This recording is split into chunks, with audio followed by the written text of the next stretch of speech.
Terima kasih Tuhan, kami akan mempersiapkan hati untuk kami mendengarkan kembali firman Tuhan, dan Roh Kudus akan bekerja bagi setiap kami. Dalam nama Tuhan Yesus Kristus kami berdoa. Haleluya. Amin. Silakan duduk Bapak Ibu Saudaraku. Pertama saya ucapkan terima kasih kepada Bapak Gembala di tempat ini. Bapak Gembala ini, Pak Jonathan ini adalah kakak rohani saya. Karena saya tahu bahwa mereka keluarga luar biasa.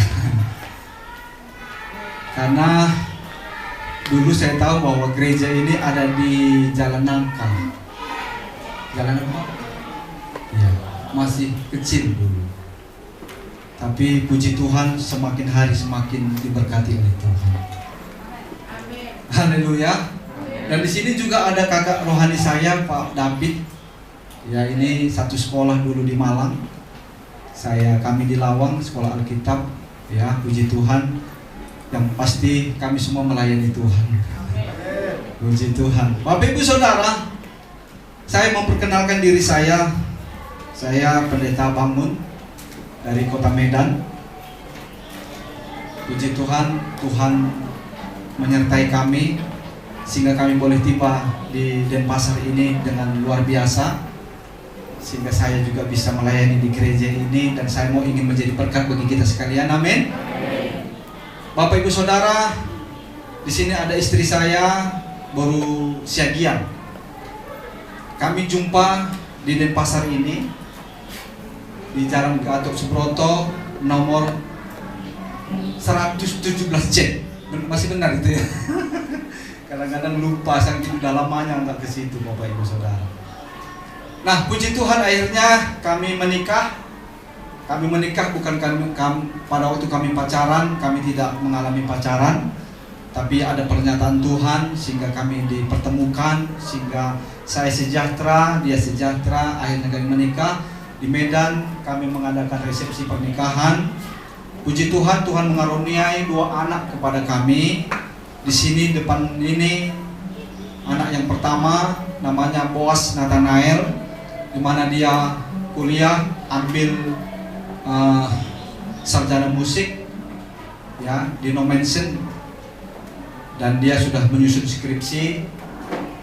Dan adiknya namanya Eunike Priscilla Bangun. Ya, dia SMK 8, udah kelas 3 mau tamat, bagian kecantikan. Dan 2 anak ini dikaruniakan Tuhan kepada kami, dan saya melayani di Medan di gereja Kristen Baitani. Nah, pada hari ini saya akan mau membagikan berkat kepada kita. Bapak Ibu Saudara, yang menjadi tema khotbah saya hari ini, dengan iman menghadapi tantangan hidup di masa depan.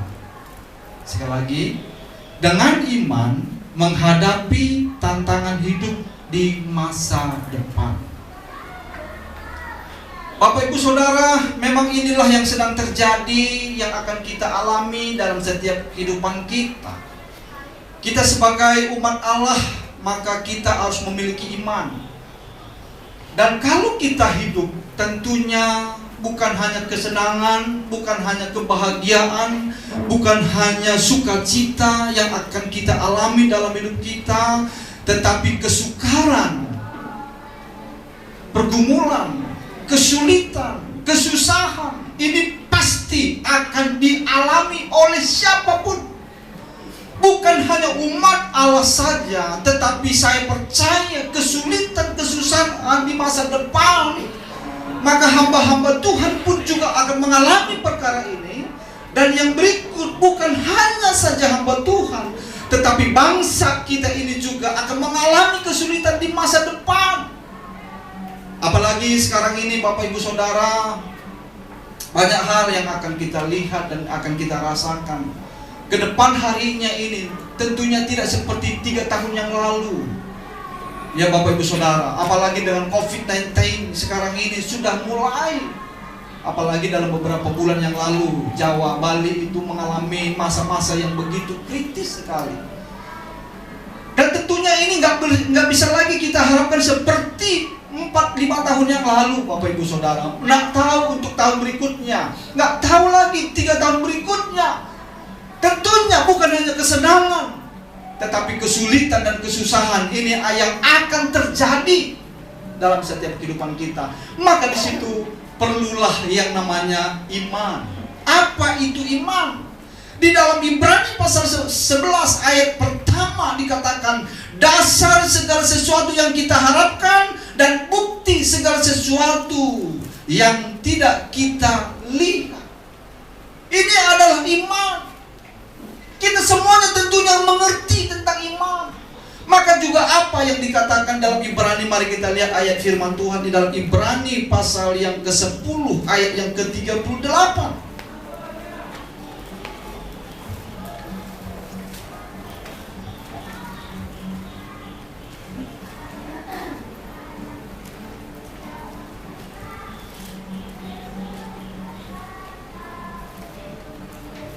Ibrani pasal 10 ayat 38, mari kita lihat ayat firman Tuhan ini. Tetapi orangku yang benar akan hidup oleh iman, dan apabila ia mengundurkan diri, maka aku tidak berkenan kepadanya. Berarti Tuhan menginginkan dalam setiap kehidupan kita sebagai orang Kristen dan bagi orang yang percaya, kita harus punya iman. Kalau kita tidak punya iman, dan kalau orang itu mengundurkan diri, atau bisa kita katakan yang tidak beriman, maka tidak berkenan, tidak layak kepadaku, kata Tuhan. Maka karena itu Tuhan menginginkan dalam setiap kehidupan kita, kita harus beriman. Bapak Ibu Saudara, beriman ini bukan hanya sementara, tetapi untuk seumur hidup kita harus terus akan beriman. Beriman itu artinya sekalipun belum kita melihat sesuatu, tapi kita percaya bahwa sesuatu ini akan terjadi dalam hidup kita. Amin, saudaraku. Mungkin perjalanan langkah hidup kita ini sekarang ini seperti batu yang akan menjadi penghalang bagi kita. Tapi kita punya iman sebagai anak Allah bahwa batu ini akan terbuka. Di balik batu ini ada berkat yang luar biasa.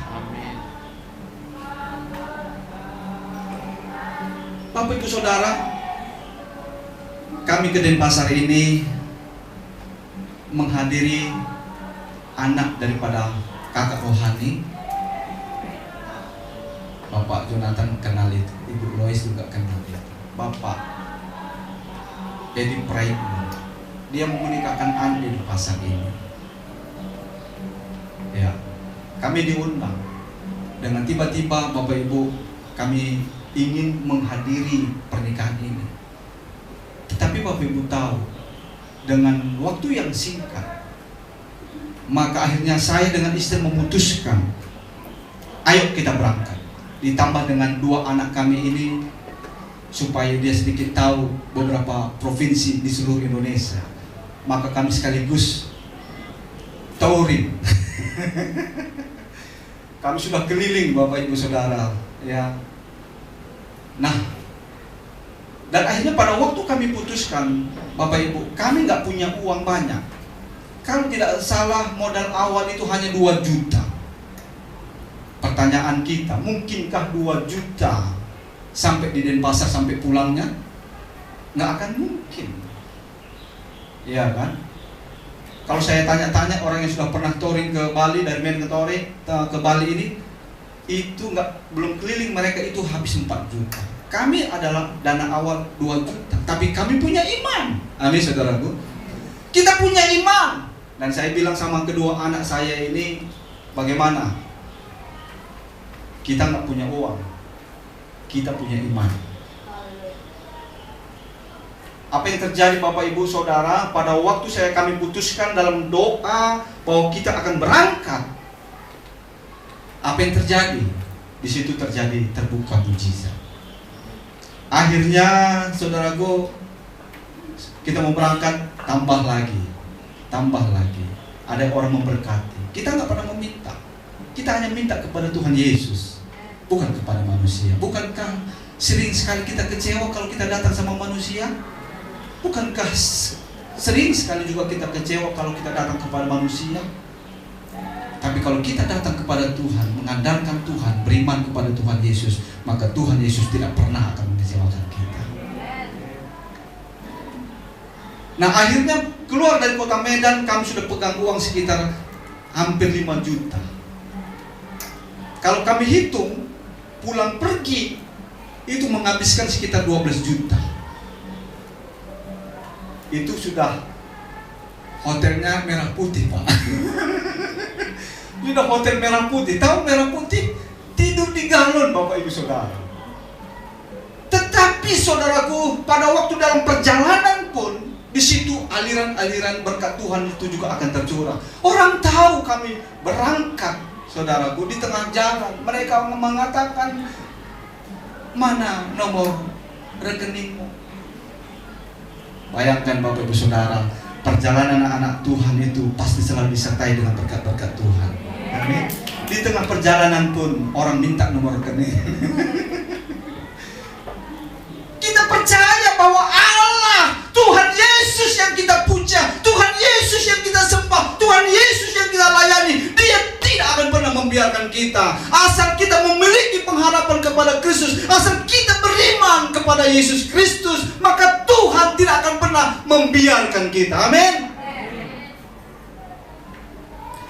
Ada satu contoh yang sangat menarik di dalam Alkitab. Mengapa Tuhan mau kita harus beriman? Mengapa Tuhan menghendaki supaya kita harus beriman? Kalau kita tidak beriman, kata Ibrani pasal 10, tidak layak bagiku. Itu berarti Tuhan Yesus inginkan supaya kita semua harus beriman. Mengapa Tuhan Yesus mengharapkan dan menginginkan kita semua sebagai umat Allah harus beriman? Yang pertama, agar kita kuat menghadapi tantangan hidup. Saya katakan dari awal bahwa semua kita tidak luput daripada yang namanya masalah hidup. Ekonomi kah? Pekerjaan kah? Kesulitan kah? Sakit penyakit kah? Dan di dalam Alkitab sudah memberikan satu contoh-contoh yang sangat luar biasa. Salah satunya Ayub, Yusuf. Banyak tokoh-tokoh Alkitab yang menghadapi kesulitan untuk menjalani kehidupannya. Tetapi di balik kesulitan ini, mereka tidak akan pernah menyerah. Salah satu Yusuf, Bapak Ibu Saudara, di dalam Kejadian pasal 37 ayat yang ke-20, bahwa ada beberapa hal, kalau kita lihat di dalam ayat yang ke-37, kita akan temukan bagaimana kesulitan yang dialami oleh Yusuf. Yang pertama, dia tidak disukai oleh saudara-saudaranya. Dia dimasukkan ke dalam lubang sumur. Dan yang ketiga, dia dijual. Dan yang keempat, dia menjadi pembantu di rumah Potifar. Dan yang kelima, dia difitnah oleh istri Potifar. Dan yang keenam, dia dimasukkan ke dalam penjara. Saudaraku, dengan cerita ini, sering sekali kita mulai putus asa. Kalau orang Batak bilang, matilah aku. Seperti tidak ada lagi jalan yang terbuka, seperti sudah tertimpa kayu roboh. Dan dia mengatakan, aduh, kadang-kadang orang Batak juga mengatakan, acik naik, nggak ada lagi artinya hidup, mati sajalah aku. Seperti sudah nggak ada lagi pandangan yang bersinar di depan. Sepertinya sudah seperti awan kabut, kayak seperti sudah nggak ada lagi tanda-tanda kehidupan. Kalau kita mengalami perkara ini, tentunya seperti yang saya katakan tadi, kita nggak bisa lagi bangkit. Pikiran kita pun selalu pikiran yang negatif. Tetapi kita belajar daripada Yusuf, Bapak Ibu Saudara. Dia tetap saja menjalani hidup. Sekalipun dia sudah masukkan ke dalam penjara, tetapi ingat, Yusuf tetap bersemangat. Itu yang pertama. Baru yang kedua, percaya bahwa Tuhan sanggup menolong. Pada waktu Yusuf mengalami perkara yang penuh dalam penderitaan ini, Bapak Ibu Saudara, tetapi Yusuf tahu bahwa Tuhan sedang membentuk dia, Tuhan sedang memproses dia. Sekalipun ini adalah jalan yang berat yang akan dijalaninya, tetapi dia adalah orang yang beriman, percaya bahwa Tuhan tidak akan meninggalkan dia. Tapi yang dia tahu, pasti Tuhan akan membuka jalan di dalam kehidupannya. Ini yang dialami oleh Yusuf. Maka apa yang terjadi, Bapak Ibu Saudara? Maka sesuatu hal yang luar biasa, di tengah-tengah kesulitan, tetapi dia tetap saja melayani. Di tengah-tengah kesulitan, di dalam penjara sekalipun, dia bisa melayani juru roti dengan juru minum itu, sampai masalah mereka diselesaikan. Semua pernyataan-pernyataan Tuhan yang dia alami, yang diceritakan, arti mimpi juru roti dan juru minum, semua tepat. Maka akhirnya mereka diselamatkan. Tapi dia tetap saja ada dalam penjara. Tapi apakah Yusuf mandele? Tahu mandele? Mandele itu artinya bersungut-sungut. Bersungut-sungut. Dia tidak bersungut-sungut, tapi dia tetap punya pengharapan. Dia punya iman kepada Yesus Kristus. Iya kan? Nah, yang akan terjadi di situ, Tuhan membukakan jalan yang begitu luar biasa. Mari kita melihat dalam Kejadian 41. Kejadian pasal 41 ayat yang ke-39.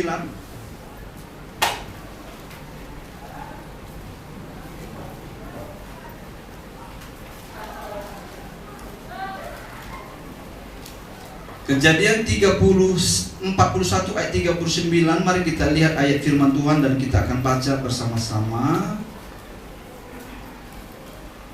1, 2, 3, ya.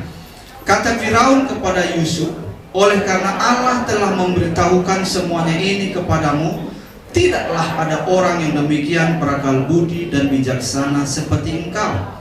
Engkaulah yang menjadi kuasa atas istanaku, dan kepada perintahmu seluruh rakyatku akan taat. Hanya tahta inilah kelebihanku daripadanya. Selanjutnya Firaun berkata kepada Yusuf, dengan ini aku melantik engkau menjadi kuasa atas seluruh tanah Mesir. Sesudah itu Firaun menanggalkan cincin meterainya dari jarinya dan mengenakannya pada jari Yusuf. Dipakaikannya lah kepada Yusuf pakaian daripada kain halus, dan digantungkannya kalung emas pada lehernya. Bapak Ibu, dengan cerita ini, bahwa hasil daripada orang yang sungguh-sungguh, hasil daripada orang yang sungguh-sungguh melayani Tuhan di tengah-tengah kesulitan sekalipun, tetapi ingat, maka hidupnya Yusuf akan diangkat oleh raja. Amin, saudaraku. Maka Yusuf menjadi perdana menteri yang nomor 1 dalam kerajaan tersebut. Mustahil sesungguhnya. Siapa Yusuf? Siapa Raja Mesir? Tetapi ingat, kalau Tuhan sudah mengangkat, Tuhan tidak akan pernah melihat status, latar belakang, siapa, suku apa, marga apa, agama apa, kepercayaanmu apa. Ingat saudaraku, kalau Tuhan sudah berkehendak, kalau Tuhan sudah mengangkat, tidak ada satupun yang akan bisa menurunkan. Amin. Kalau Tuhan sudah membuka jalan, maka tidak ada seorang pun yang akan bisa menutupnya. Kalau Tuhan sudah membuka, makanya itu marilah kita belajar terus akan menyenangkan hati Tuhan. Maka Tuhan akan senang, Tuhan akan berkenan kepada setiap umatnya. Maka satu kelak nanti Tuhan akan angkat yang tidak mungkin bagi manusia, mungkin bagi Allah.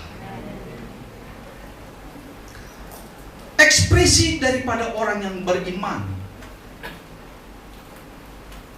Kita masih belajar daripada contoh yang dilakukan, yang sudah ditunjukkan oleh Iman, semangat melayani di tengah-tengah kesulitan. Amin. melayani. Sering sekali saya tanya kepada mereka yang tidak mau melayani, saya katakan begini, "Loh, mengapa kamu nggak mau melayani lagi?" "Iya Pak, banyak masalah." Dengan masalah itu, orang tidak mau melayani lagi. Saya tanya, "Mengapa kamu nggak ke gereja?" Baru dia menjawab, "Iya Pak, karena ada masalah saya." Jadi banyak orang tidak mau lagi semangat melayani karena ada masalah. "Mengapa nggak main musik lagi?" Dia selalu mengatakan, "Ya, ada sedikit masalah." Bapak Ibu Saudara, melayani, tetap terus akan melayani, sekalipun banyak tantangan, banyak masalah yang akan kita alami dalam hidup kita. Kita harus belajar kepada Yusuf tadi, Bapak Ibu Saudara. Dia tetap semangat melayani. Itu yang sesuatu hal yang luar biasa. Dan yang kedua, dia mengasihi dan mengampuni. Jadi ekspresi orang yang beriman itu adalah dia selalu mengasihi. Sekalipun dia disakiti, tetapi dia tidak akan pernah tersakiti. Amin. Ada kita di sini kalau disakiti langsung muka kita, kalau udah disinggung sedikit, nggak mau lagi aku ke gereja. Loh, kenapa nggak ke gereja? Ya habis itu ibu pendeta itu cuek kali dengan aku. Loh, kenapa kamu nggak ke gereja? Iya, sakit hatiku. Kenapa sakit? Iya, karena aku disinggung-singgung. Khotbahnya pun menyinggung-nyinggung.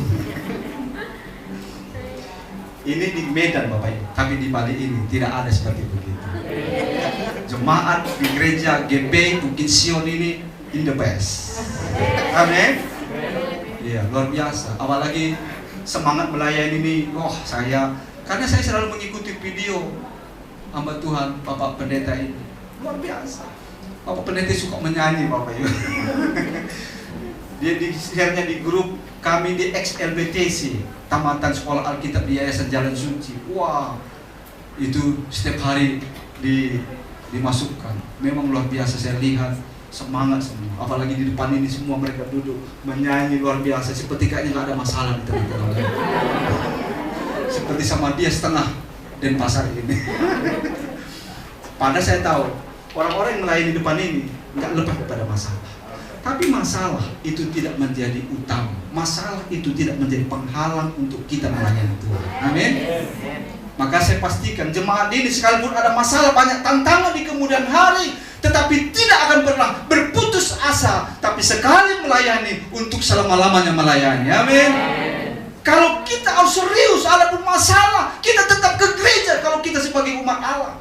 Sekalipun tidak ada keuangan kita yang lebih, atau mungkin kita sakit, tetapi gereja itu harus menjadi utama dalam hidup kita. Menghampiri Tuhan itu harus menjadi utama dalam hidup kita. Jangan persoalan dan masalah menjadi penghambat untuk kita bisa datang kepada Tuhan. Sama seperti Yusuf yang saya katakan tadi, Bapak Ibu Saudara, dia mengasihi dan dia mengampuni. Jadi kalau kita sebagai anak Allah yang dikatakan beriman, maka kita harus memiliki kasih Kristus yang bisa akan memanifestasikan kasih Kristus kepada semua orang. Bahkan kepada musuh sekalipun kita sanggup bisa mengasihi. Amin. Pada waktu datang saudara-saudaranya menghadap Yusuf di Mesir, Yusuf sudah tahu bahwa itu saudara-saudaranya, tapi saudara-saudaranya belum tahu bahwa itu Yusuf. Tapi Bapak Ibu Saudara, di dalam Kejadian pasal 45, akhirnya mau tidak mau Yusuf harus terbuka kepada saudara-saudaranya. Tapi ada satu dua ayat yang menarik, bagaimana kasih dan pengampunan yang dilepaskan oleh Yusuf kepada saudara-saudaranya. Mari kita melihat dalam Kejadian pasal 45 ayat yang keempat.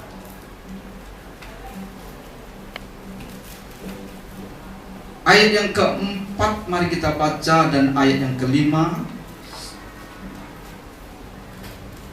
Kejadian 45 ayat yang keempat. Kita baca bersama-sama, yuk. 1, 2, 3, ya. Lalu kata Yusuf kepada saudara-saudaranya itu, marilah dekat-dekat. Maka mendekatlah mereka. Katanya lagi, akulah Yusuf saudaramu yang kamu jual ke Mesir. Tetapi sekarang janganlah bersusah hati dan janganlah menyesali diri, karena kamu menjual aku ke sini. Sebab untuk memelihara kehidupan, Allah menyuruh aku mendahului kamu. Orang yang dekat dengan Tuhan, orang yang serius dengan Tuhan, orang yang membangun hubungan dengan Kristus Tuhan kita, maka dia tahu tentang tujuan hidup. Bahwa tujuan hidup daripada Yusuf, dia tahu bahwa di sana ada satu kemuliaan yang begitu indah dan yang begitu luar biasa. Tapi untuk mencapai kepada tujuan yang menyenangkan, cahaya yang bersinar yang besar, saudaraku, tapi dia harus siap untuk menghadapi proses hidup yang begitu panjang. Amin. Seolah-olah seperti nggak ada lagi harga diri bagi Yusuf. Seolah-olah sepertinya saudaraku sudah nggak ada lagi harapan untuk dia bisa melangkah ke depan. Maka kita mulai melihat dari pasal demi pasal di dalam Kejadian itu. Maka karena itu saudaraku, ekspresi yang dibuat oleh Yusuf itu, dia tetap melayani di tengah-tengah kesulitan. Kalau kita mau melayani, kalau kita sukses, itu lumrah, betul nggak? Kalau kita melayani musik, kalau saya sebagai pengkhotbah di depan ini, kalau gaji saya 25 juta satu bulan, saudaraku, saya tentunya bisa berkhotbah berapi-api. Karena apa? Karena dapur pun berasap-asap, saudaraku. Karena dapur pun, saudaraku, bisa memasak masakannya enak oleh istri saya, maka saya juga harus punya semangat. Saudaraku, ini sudah lumrah. Itu hal yang biasa. Tetapi yang luar biasa, pada waktu kita melayani, kita menghadapi kesulitan hidup.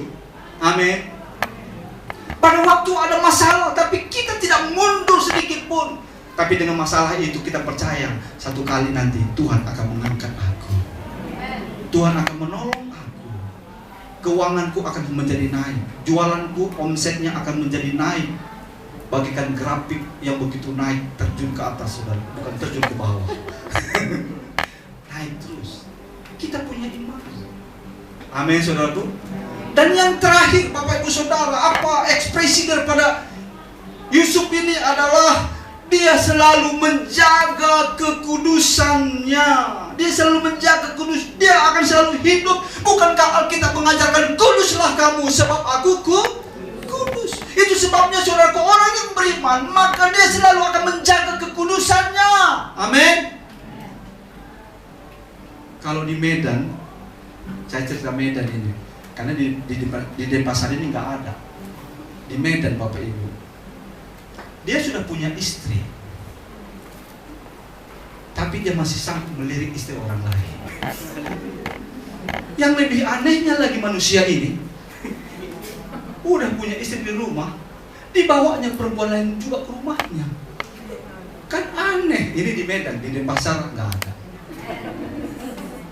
Udah punya istri cantik, nggak merasa puas dengan istrinya yang satu. Kalau bisa tambah lagi istri yang kedua.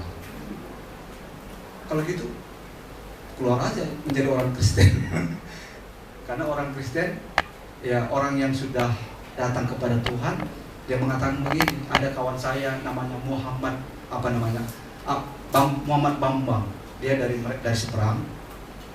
Dia bersaksi begini, rugi kalau saya ikut Kristen. Kalau hanya ikut-ikutan saya menjadi orang Kristen, saya rugi. Tapi saya menjadi orang Kristen bukan karena ikut-ikutan, karena saya bisa memperbandingkan kebenaran itu antara Alkitab dengan ini. Maka saya ambil keputusan menjadi orang Kristen. Kalau enggak, rugi. Mengapa rugi? Kita heran, mengapa rugi? Apanya rugi? Karena istri nggak bisa dua. Harus satu seumur hidup. Tapi jemaat di tempat ini satu sampai selama-lamanya. Amin. Pak, tapi Pak, nggak senang aku dengan istriku yang ini. Udah melebar semua, Pak. Loh, apa yang maksudnya? Melebar ke depan, ya, melebar ke samping, kanan, kiri, melebar ke belakang. Bosan, Pak. Mau ingin yang baru, Pak. Oh, nggak bisa. Ya kan? Mengapa nggak bisa? Karena Alkitab mencatat bahwa apa yang sudah dipersatukan oleh Tuhan, maka tidak boleh diceraikan. Tapi gimana, Pak? Udah gini aja ya, aku berdoa kepada Tuhan. Dia berdoa, Bapak Ibu Saudara, Tuhan cepat angkatlah istriku ini Tuhan, ambillah nyawanya Tuhan.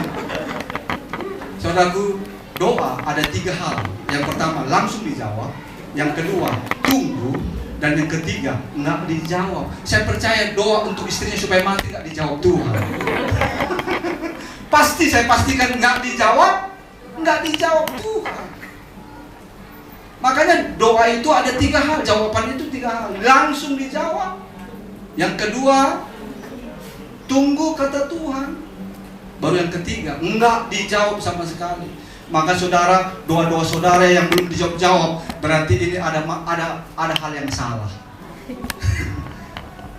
Tapi ingat, doa-doamu yang belum terjawab juga mungkin Tuhan suruh tunggu, sabar anakku, aku akan menepati janjiku tepat pada waktunya. Maka kan kita perlu sabar untuk menunggu janji Tuhan itu.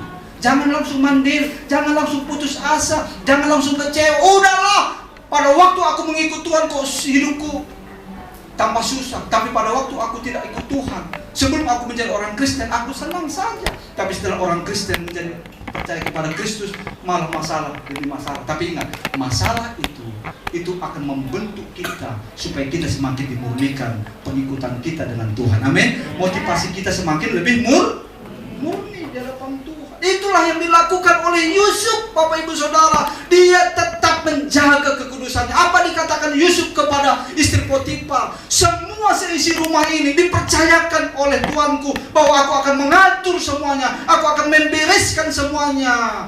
Dan juga semua harta di luar sana, kebun anggur dan kebun segalanya, dipercayakan, diusahakan, dikerjakan, diberesin oleh Yusuf. Maka ingat, sekalipun saudaraku dia menjadi budak, tetapi dia tahu bahwa dia akan tetap bekerja keras. Dia akan terus bekerja, semangat bekerja sebagai pembantu. Karena apa? Karena dia melihat ada sesuatu yang akan terjadi di depan sana. Di balik kesusahan, di balik penderitaan ini, di sana ada jawaban-jawaban Tuhan. Amin, saudara. Maka apa katanya kepada istri Potifar?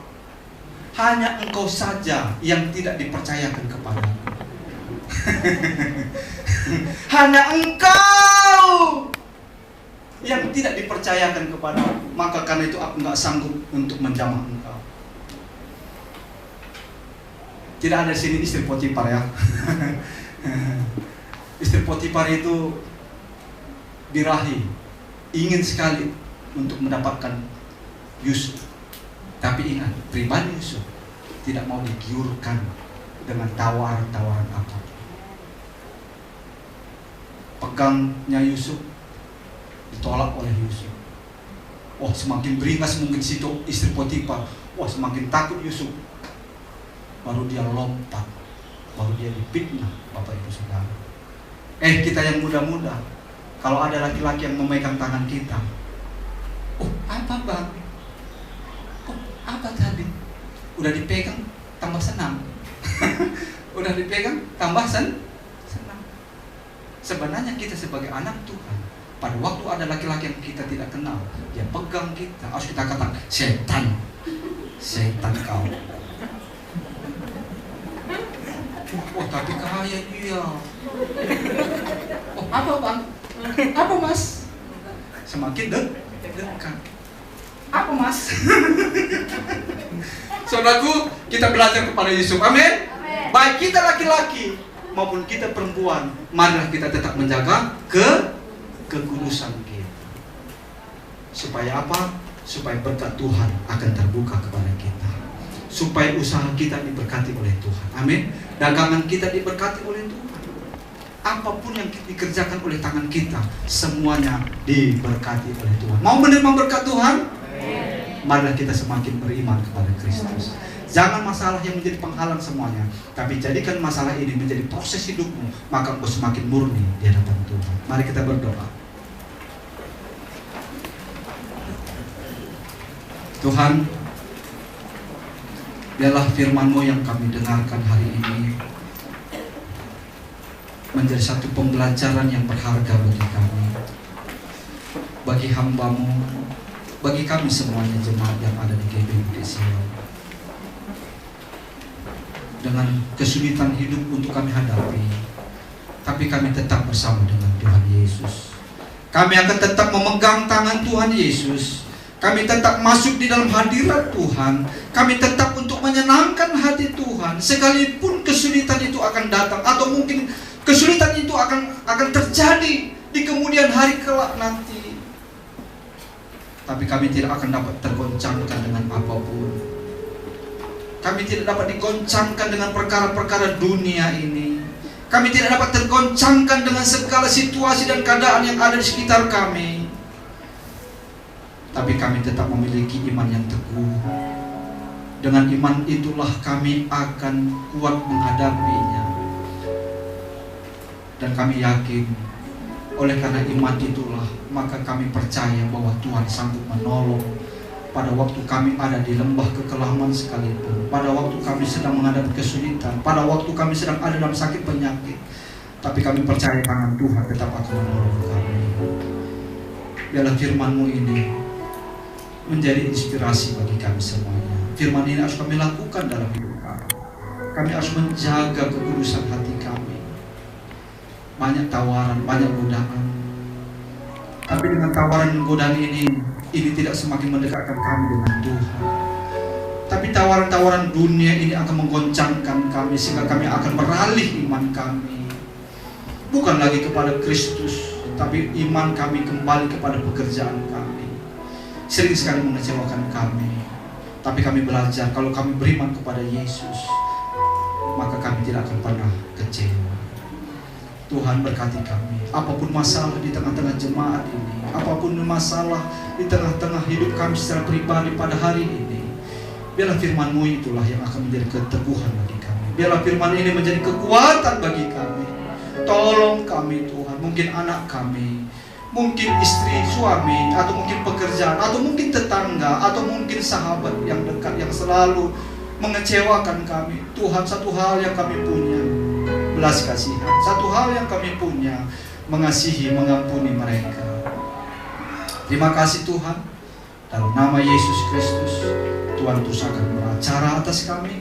Tuhan akan selalu melakukan sesuatu yang terbaik dalam setiap kehidupan kami. Dalam nama Yesus Kristus kami berdoa. Haleluya.